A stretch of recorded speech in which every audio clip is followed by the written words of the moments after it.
Chapter 3. The Feast That Brings Everyone Together.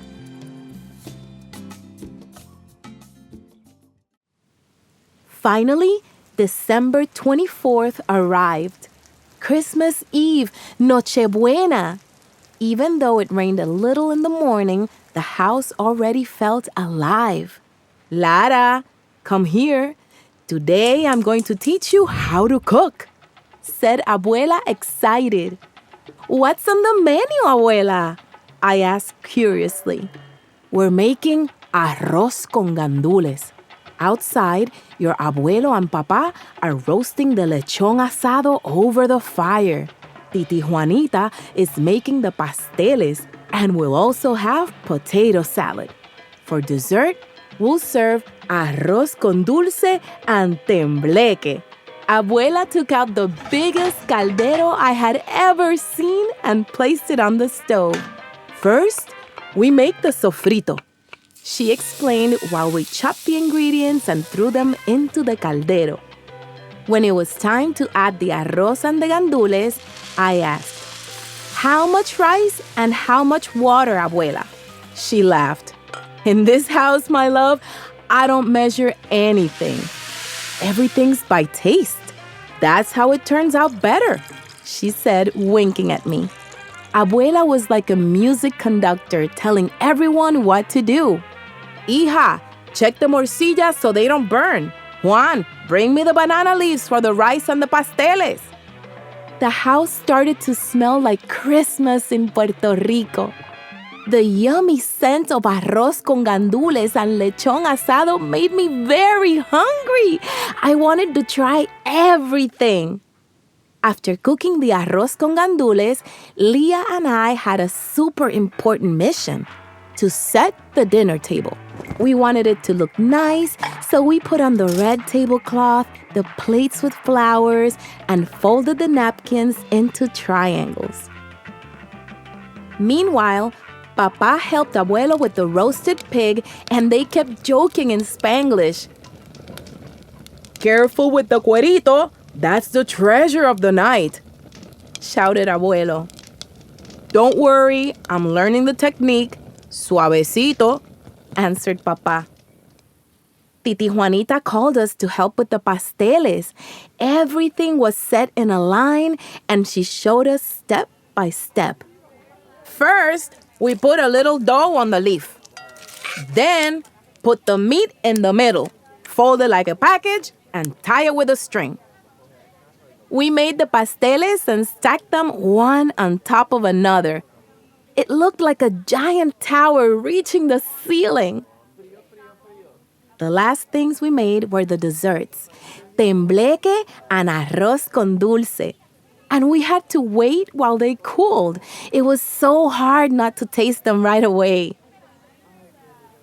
As the evening came, primos from the other side of the island arrived, along with neighbors and even one of Abuelo's friends who came from Orlando. Tonight is Nochebuena, Mama said. And we all come back home to celebrate as a family.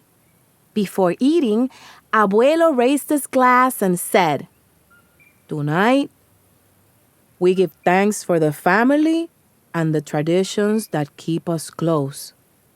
And we remember those who aren't here. Salud and buen provecho." Salud! We all said together. Mama served us the food, and the plate was almost full. Leah and I tasted a little bit of everything, and a mix of yummy flavors filled our tummies. The best part was when they cut the lechón asado. Everyone ran to get a piece of the cuerito. "This cuerito tastes amazing," said Mama, smiling. "Of course, we made it ourselves," said Abuelo, patting Papa on the back. Tío Ángel, always cheerful, grabbed the cuatro and invited Papa to play the güiro. The two instruments sounded so beautiful together. Papa looked so happy following the rhythm with a big smile that made me smile too. Titi Juanita sang the famous Lelolai, while all the primos danced barefoot on the cool tile floor, having fun in the house. After dinner, Abuela and Abuelo were getting ready to go to Misa de Gallo. Before they left, Abuela opened the living room window to let the cool breeze in. "That's how the blessings find us," she whispered. I got goosebumps, not because it was cold, but because everything felt so special. Leah and I tried to stay awake in the living room, hoping to see Santa Claus when he came. But we didn't understand something. How would he get into Abuelo's house if it didn't have a chimney? "Outside, we leave him a secret key so he can always come in," Abuelo told us. "It's our tradition, so Santa Claus never forgets to visit us." We giggled, imagining Santa searching for the key among the poinsettias on the balcony. Then Abuela said, "This is Nochebuena. More than food or gifts, it's the miracle of being together. You don't need many ingredients to have a special night.